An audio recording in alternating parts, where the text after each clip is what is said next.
আল্লাহ সুবহানাহু ওয়া তাআলা এই আয়াতের শুরুতে বলছেন যে তিনি সেই সত্তা যিনি মানুষের জন্য এই পৃথিবীকে যালুলান এই শব্দটি ব্যবহার করেছেন। তিনি অবনত করেছেন, অনুগত করেছেন, বাধ্য করেছেন। মুফাসসিরিন এই যালুলা শব্দ অর্থ করেছেন নত হওয়া, অর্থাৎ পৃথিবীকে আমাদের জন্য বাধ্য করেছেন, অনুগত করেছেন। কেন? এই জন্য যে আমরা সেখানে ফামশু, আমরা যেন বিচরণ করতে, ফি মানাকিবিহা। মুফাসসিরিনরা এই মানাকিব শব্দ অর্থ করেছেন, অভিধানবেত্তারাও করেছেন দিকবিদিকে, অর্থাৎ আমরা যে দিকবিদিকে বিভিন্নভাবে বিচরণ করছি, ছড়িয়ে পড়ছি। এই ছড়িয়ে পড়ার উদ্দেশ্য হলো ফাইযা কুদিয়াতিস সালাত ফান্তাশিরু ফিল আরদ ওয়াবতাগু মিন ফাদলিল্লাহ।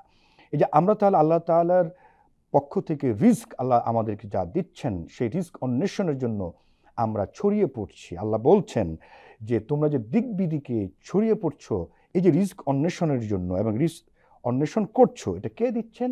আল্লাহ তাআলা দিচ্ছেন। কিভাবে দিচ্ছেন? এই জমিন থেকে তোমরা আহরণ করছো, জমিনকে আমাদের জন্য অনুগত করেছেন, বাধ্য করেছেন। এবং আল্লাহ তাআলা বলছেন সেই সত্তার কাছেই কিন্তু আমাদেরকে পুনরায় ফিরে যেতে হবে। সুতরাং আল্লাহর কাছেই আমাদের ফিরে যেতে হবে এবং রিস্কের জন্য আল্লাহর কাছে তাওয়াক্কুল করতে হবে, ভরসা করতে হবে। কারো কাছে দ্বারস্থ হওয়া যাবে না। একমাত্র মহান আল্লাহ সুবহানাহু ওয়া তাআলা সত্তার কাছেই সকল নির্ভরশীলতা, তাওয়াক্কুল আমাদেরকে রাখতে হবে। আল্লাহ তাআলা সেটাই বলছেন।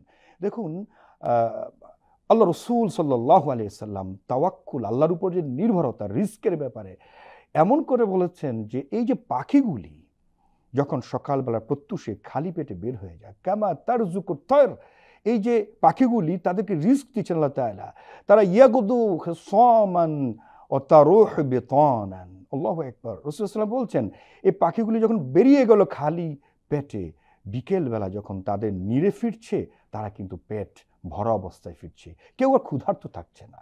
এই লক্ষ লক্ষ প্রাণীকুল পাখি তাদেরকে কে রিজক দিচ্ছেন?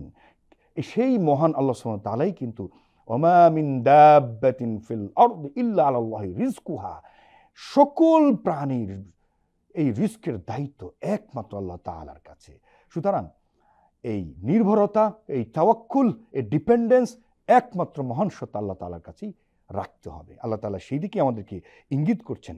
এরপর আল্লাহ তাআলা বলছেন যে আচ্ছা তোমরা কি ভাবনামুক্ত হয়ে গেছো, চিন্তামুক্ত হয়ে গেছো যে আকাশে যিনি আছেন তিনি তোমাদেরকে ভূগর্ভে বিলীন করে দেবেন এবং তখন ভূগর্ভ কাঁপতে থাকে? সম্মানিত দর্শক, এখানে আল্লাহ তাআলা বলছেন যে তোমরা কি ভুলে যাচ্ছ যে আল্লাহ তাআলা চাইলে তোমরা যদি অবাধ্য হও, নাফরমানি করো, এমন শাস্তি দিবেন। আল্লাহ তাআলা এই আয়াতের মধ্যে তামুর শব্দটি ব্যবহার করেছেন, অর্থাৎ এই পৃথিবী প্রকম্পিত হতে থাকবে। এর পরের আয়াত আল্লাহ তাআলা বলছেন তোমরা কি নিশ্চিত হয়ে যাচ্ছ যে আল্লাহ তাআলা উপরে আকাশের উপরে আছেন, যিনি তোমাদের নাফরমানি কারণে প্রস্তর দিয়ে বৃষ্টি বর্ষণ করে শাস্তি দিবেন এবং বিভিন্নভাবে তোমাদের নাফরমানি করে শাস্তি দিবেন। আল্লাহ তাআলা এখানে কিভাবে করে শাস্তি দিবেন নাফরমানির সেই নমুনা বা দৃষ্টান্ত দিচ্ছেন। প্রথমে বলছেন যে পৃথিবীকে প্রকম্পিত করবেন। সুপ্রিয় দর্শক, যে আমরা ইদানিং দেখছি আমাদের দেশেও এ ধরনের ভূকম্পন অনুভূত হচ্ছে। আমরা ভয়ে আতঙ্কে আমরা ছুটোছুটো করি যখন হঠাৎ করে সারা পৃথিবী কম্পমান হয়ে ওঠে। আল্লাহ রাব্বুল আলামিন এই ভূমিকম্প, এই পৃথিবী কম্পন নিয়ে কিন্তু সূরা নাজিল করেছেন, সূরা জিলজাল। এবং আরেকটা আয়াতে সূরা আরাফ আল্লাহ তাআলা বলেছেন যে আর রাজফা ফাআখাযাতহুমুর রাজফা, এই ভূকম্পন তাদেরকে গ্রাস করলো।